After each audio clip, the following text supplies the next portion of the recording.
시편 97편은 여호와 왕권시로 분류됩니다. 왕권시가 몇 곡이 있었죠. 그 중에 하나인데 여호와 왕권시 시인은 하나님이 왕으로서 온 세상을 다스리실 것임을 선포하고 있어요. 우리가 봐도 시가 하나님이 왕 되시니 온 세상아 그 앞에 엎드려라 이렇게 굉장히 담대하게 선포하고 있다는 것을 우리가 대본에 느낄 수가 있죠. 그리고 이 시는 여호와 왕권시로서 온 세상 앞에 하나님의 통치를 선포함과 동시에 앞으로 하나님이 다스리실 그 하나님의 나라가 도래할 텐데 그때를 미리 앞당겨서 지금 오늘에 살아내며 그것을 기뻐하라.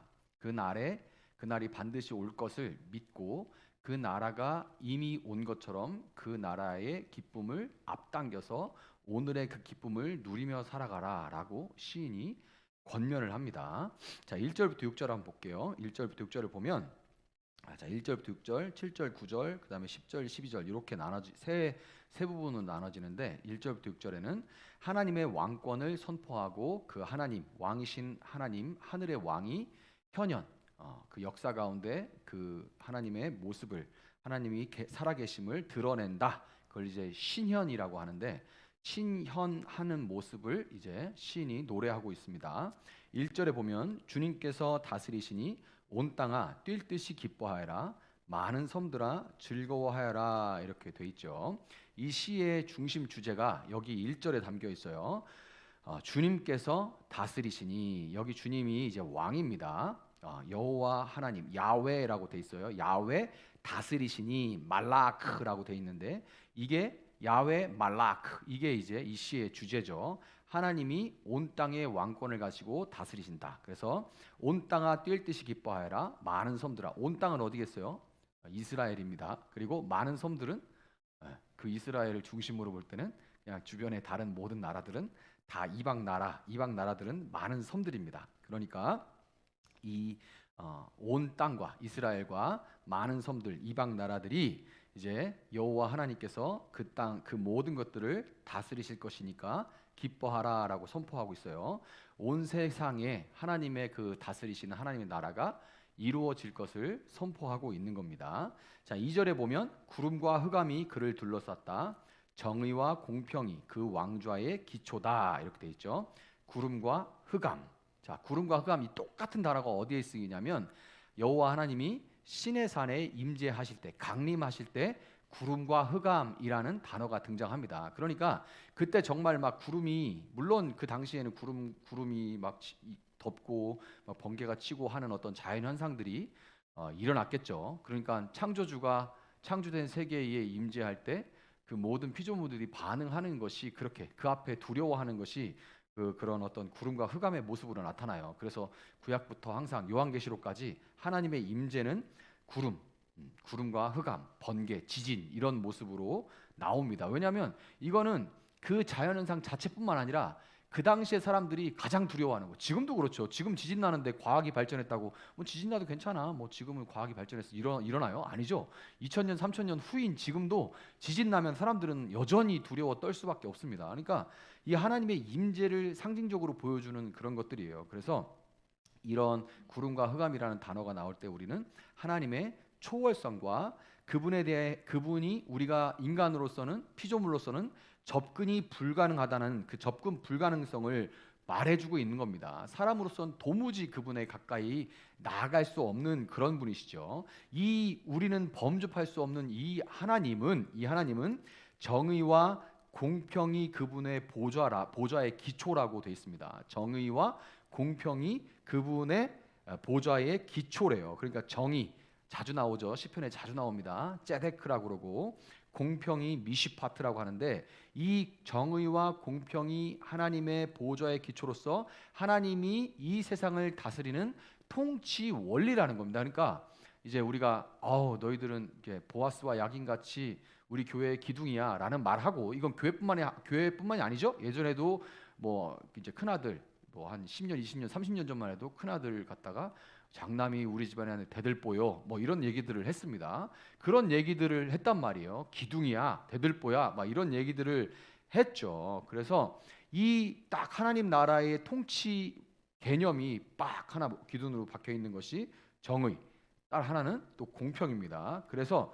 그분의 통치는 옳고 그름에 대한 기준인 정의, 정의. 그러니까 하나님이 정의예요. 옳고 그름에 대한 기준, 이게 정의입니다. 하나님은 모든 옳고 그름에 대한 기준이에요. 옳고 그름에 대한 기준이신 하나님을 떠나서 내가 스스로 내가 옳다, 내가 옳고 그름의 기준이 되고자 한 게 죄입니다.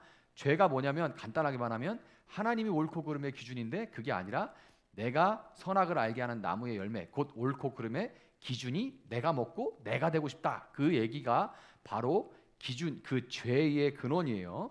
그래서 정의, 하나님의 통치는 옳고 그름에 대한 기준이신 하나님, 그 정의와 그리고 공평, 그 정의로운 법의 공평한 적용이 하나님의 다스리시는 이 다스림의 두 기준입니다. 이 정의와 공평을 실현하는 것이 바로 하나님의 통치의 목적이에요. 하나님이 왜 이 땅을 다스리시냐? 하나님은 정의를 세우시고 그 정의를 바르게 적용하고 공평하게 시행하고 싶으시다. 그것이 하나님이 이 땅을 다스리시는 이유이다, 목적이다라고 말을 하고 있는 거예요. 자, 이렇게 하나님이 이런 정의와 공평의 하나님이 우리는 범접할 수 없는 그분이 나타나실 때 7절부터 9절에 그 신현현 하나님의 나타나심에 대한 반응이 나오는데요. 여호와 하나님이 이 땅에 현현하셔서 그분의 영광이 온 세상을 가득 채우면 제일 먼저 뭐라고 합니까? 시인은 그 앞에 부끄러움, 수치를 당하게 되고 그 앞에 나설 수 없이 두려워 떨게 되는 사람들이 누구냐라고 말할 때 누구라고 해요? 우상 숭배자들이 하나님이 나타나실 때 그분 앞에 부끄러움을 당하고 떨게 될 것이다. 왜냐하면 그들이 섬기고 있는 모든 우상들조차, 그것들이 돈이든 그것들이 뭐 어떤 권세든 그것들이 무엇이든 간에 그 모든 것들도 결국에는 자기들이 섬기던 그 신들이라 부르던 것들조차 다 하나님 앞에 엎드려져야만 하는 피조물들이기 때문에 그런 거죠. 그래서 하나님이 정말 이 땅에 나타나실 때 그 앞에 떨게 될 것은, 가장 먼저 떨게 될 것은 어떤 종류의 우상이든 그 우상을 섬기던 우상 숭배자들은 다 하나님 앞에 부끄러워하고 떨게 되는 거예요. 8절에 보면 주님이 공의로우심을 시온이 듣고 즐거워하면 유다의 딸들이 기뻐 외칩니다라고 시인은 노래합니다. 그러니까 하나님의 이 공평한 정의에 기반한 공평한 심판이 임할 때 그것은 우상 숭배자들에게는 그날이 부끄러움의 날이요, 수치의 날이요, 두려움의 날이지만, 그러나 유다 백성, 즉 하나님의 백성들은 기뻐하며 즐거워하게 되는 날이라는 겁니다. 앞으로 우리가 요한계시록을 이제 제가 우리 중요한 일들 좀 마무리하고 한 6월 정도 되면 이제 요한계시록이 슬슬 시작해서 따져 보니까 올해 안에 뭐 몇몇 절기나 성탄절 이런 설교 빼고 부지런히 하면 올해 안에 이제 요한계시록을 할 수 있을 것 같은데, 가장 요한계시록 할 때 가장 뼈대로 설명할 게 뭐냐면 요한계시록은 마지막 날 일어날 일들에 대해서 설명하고 있잖아요. 근데 그 기준은 뭐냐면 그 마지막 날에 일어날 일들이 우리도 그 마지막 날에 일어날 일들을 같이 경험하지만 그것은 우리에게는 경고요, 깨어있으라는 표시고 신호고, 다른 이들에겐, 그렇지 못한 이들에게는 그것이 심판이고 그것이 두려움이 될 뿐이고, 우리는 그것을 통해 경각심을 가지고, 그리고 심판은 우리에게는 기쁨의 날이고 심판은 그들에게는 두려움이라는 것, 그것이 바로 요한계시록입니다. 그래서 여기도 그래요. 하나님이 현현하실 때, 나타나실 때 정직한 자들, 유다의 하나님의 백성들, 유다 백성들은 기뻐하고, 그리고 우상 숭배자들은 수치를 당하게 된다, 그 얘기를 하고 있습니다. 자, 그러면 10절 12절은 이 얘기를 하면서 그 하나님의 나타나심, 신현현의 신현현을 현재적으로 적용하고 있습니다. 현재적으로 10절 12절에서 10절 보면 주님을 사랑하는 사람들아, 너희는 악을 미워하여라. 주님은 그의 성도를 지켜주시며 악인들의 손에서 건져주신다, 이렇게 얘기하고 11절에 빛은 의인에게 비치며 마음이 정직한 사람에게는 즐거움이 샘처럼 솟을 것이다. 자, 그러면서 여기 10절, 11절, 12절에 보면 그날에 기뻐할 하나님의 백성들을 구체적으로 묘사를 합니다. 그 전에는 이제 악인들, 우상 숭배자들은 부끄러워하지만 하나님 백성들은 기뻐할 거야. 그다음에 10절, 11절, 12절에는 그 기뻐할 백성들이 누군지를 정확하게 기록을 해요. 보면 주님을 사랑하는 사람들, 성도들, 의인들, 마음이 정직한 사람들 이렇게 기록하고 있습니다. 이 사람들은 그날에 기뻐하게 될 것이다 라고 이야기를 하고 있어요.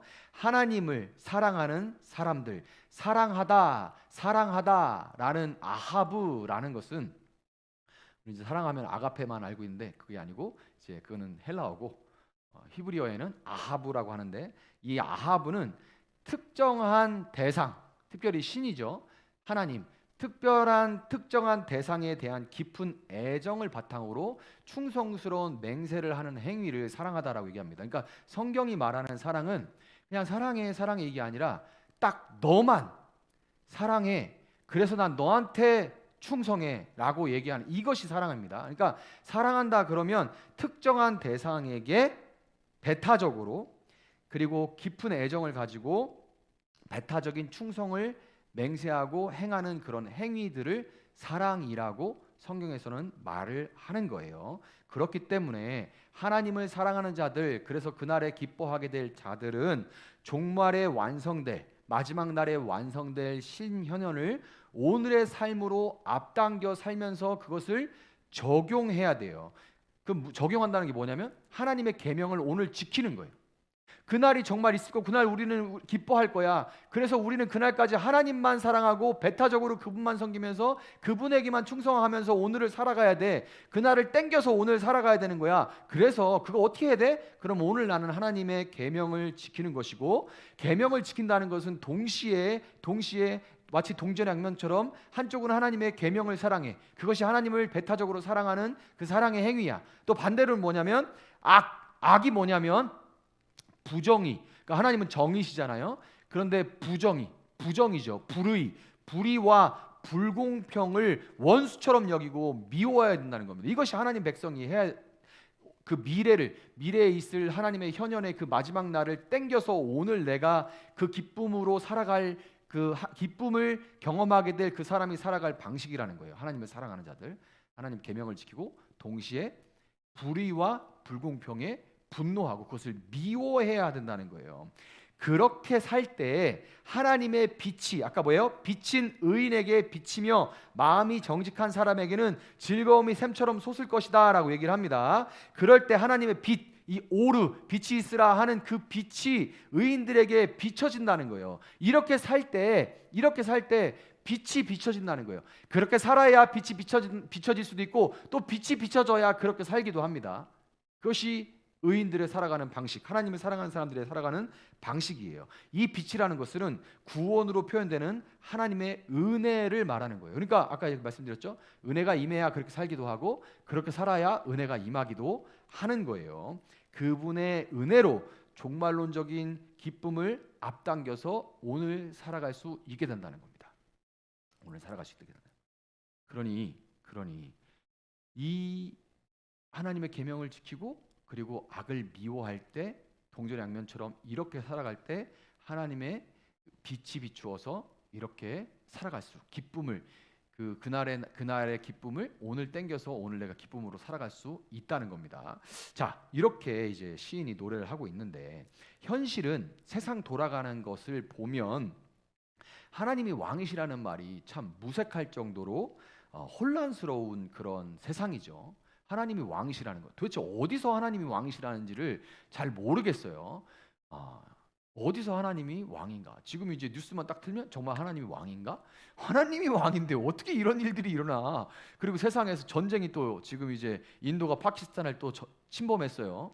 뭐 명분은 많이 있습니다. 명분은 많지만 국제 관계에 전쟁이 일어나고 분쟁이 일어나는 건 다 자국의 이익이고 인간의 탐욕 때문에 그런 겁니다. 인간의 탐욕 때문에.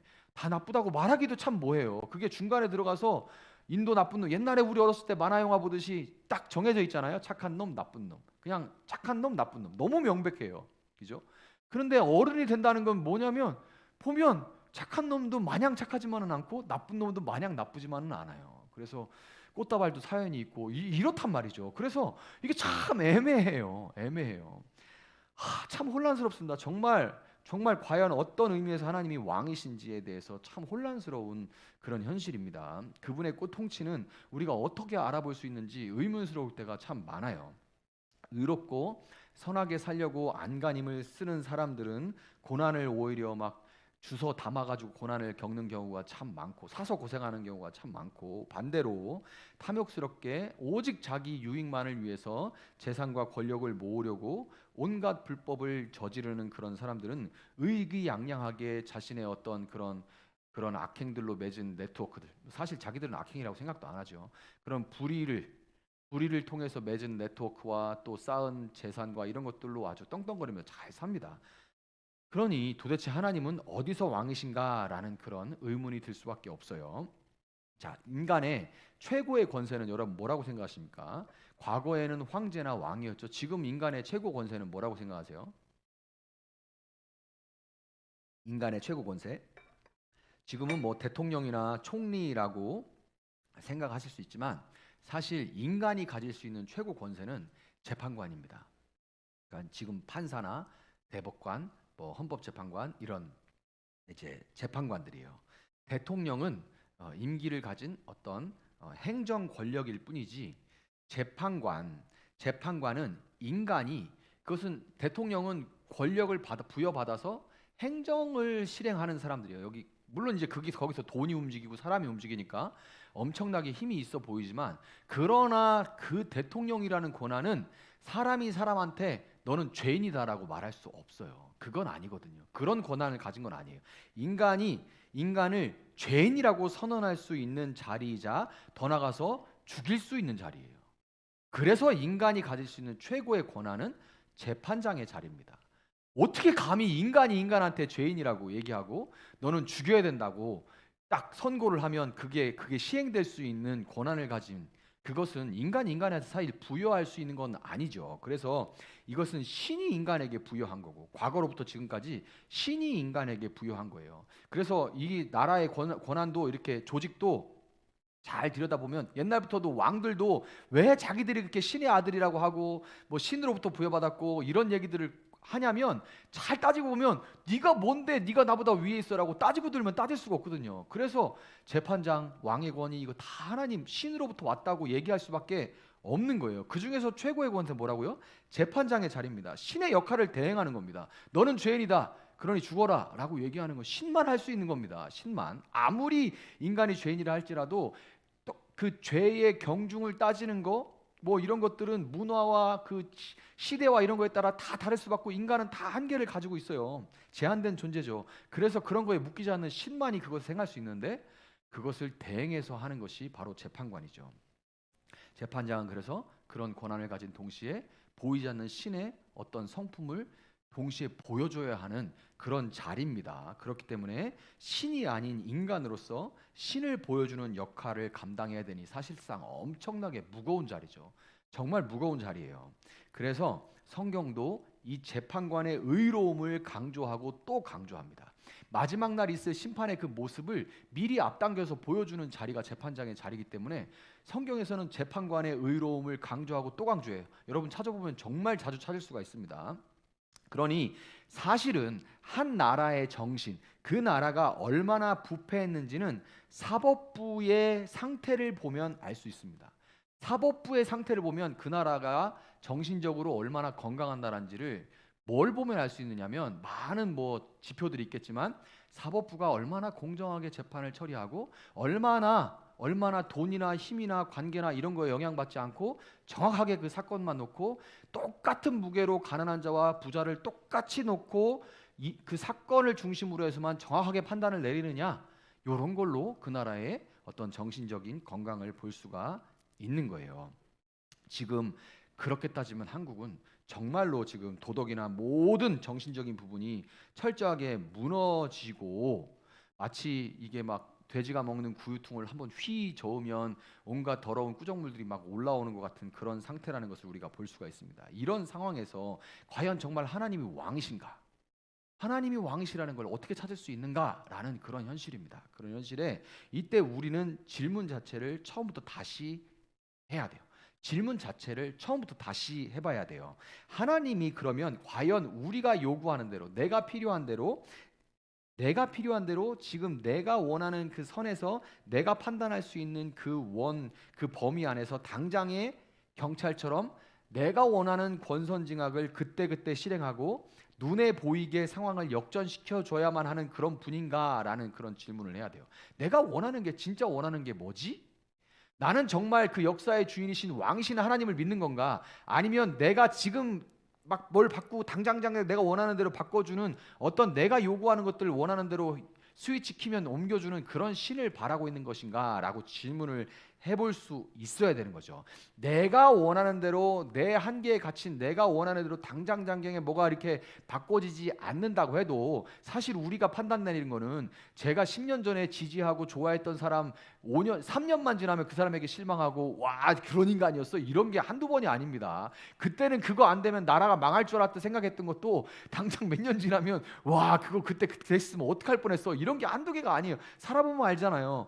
그러니 사실은 그때 그렇게 내 맘대로 안 해준다고 하나님을 그렇게 원망하고 그런 게 아니라 우리가 바라봐야 될 이때 질문을 바꿔서 우리가 바라봐야 될 거는 뭐냐면 그렇지 않아도 그렇게 해주시지 않는다 해도 하나님은 이 시인이 하나님의 다스림은 시인이 4절에 지진과 번개처럼 5절에 화산이 폭발하는 것처럼 분명하다. 그분은 여전히 역사 가운데 분명히 그분의 시간표대로 그분의 계획에 맞춰 또박또박 지금 그분은 움직이고 계시다는 것을 우리는 인정해야 된다는 거예요. 그래서 그것을 결국 우리는 그 하나님이 반드시 그분의 시간표와 그분의 계획표에 따라서 움직이고 계시다는 것을 그 하나님을 우리는 믿고 있는 거예요. 그분의 시간표 안에 역사는 따박따박 지금 정확하게 진행되고 있고 마지막 날에 그분은 반드시 현현하신다. 오신다. 그리고 그날에 악인들은 반드시 심판받고 의인들은 기뻐하게 될 것이다. 그러니 그분을 사랑하는 자. 결국에 우리에게 질문은 너는 세상을 사랑하느냐 하나님을 사랑하느냐예요. 그러면 하나님을 사랑하는 자 아하부 하는 자들은 어떻게 해야 돼요? 그분의 계명을 지키고 그리고 동시에 불의와 불공평을 미워해야 된다고 말씀을 드렸죠. 그렇기 때문에 오늘 우리가 해야 될 일은 뭐냐면 악을 미워하고 그분의 뜻에 따라 인내하면서 하나님의 뜻이 임하기를 우리는 기도해야만 하는 겁니다. 그럴 때 어떻게 된대요? 그럴 때 아까 뭐라고 약속했습니까? 올라 하나님의 빛이 그분의 자녀들에게 비춰져요. 은혜가 임한다는 겁니다. 은혜가 임한다는 거예요. 우리가 살아가는 것은 은혜로 살아가는 거죠. 은혜 아니면 이 자리에 있을 수도 없고 은혜 아니면 예배를 할 수도 없고 은혜 아니면 하나님을 따라 살 수도 없습니다. 모든 것들이 은혜 아니면 우리가 행하는 모든 것들이 다 의미가 없어요. 그렇기 때문에 오늘 우리가 그분의 계명을 지키고 그분이 미워하시는 것들을 같이 미워할 때에 하나님의 은혜가 임하길 바랍니다. 그리고 그 은혜의 빛으로 현실의 이 구정물 같은 이런 현실 가운데 우리도 은혜를 잃어버려 버리고 하나님조차도 좀 혼란스러워지는 이런 계속 그쪽만 보면 너무 혼란스러워지고 또 때로는 진짜 야 이거는 정말 하나님은 왕이 아니신가 보다 안 계신가 보다라는 생각까지 들 정도의 이런 혼란스러운 상황 가운데 다시금 우리는 질문을 던지세요. 그래서 너는 세상이냐 하나님이냐 누구를 믿느냐라고 묻고 하나님을 아하부 사랑하신다면 그분의 뜻을 따르고 그분이 비춰주시는 은혜의 빛으로 현실을 이기고 다시금 평안과 감사로 살아낼 수 있는 여러분들 될 수 있기를 예수님의 이름으로 축복합니다.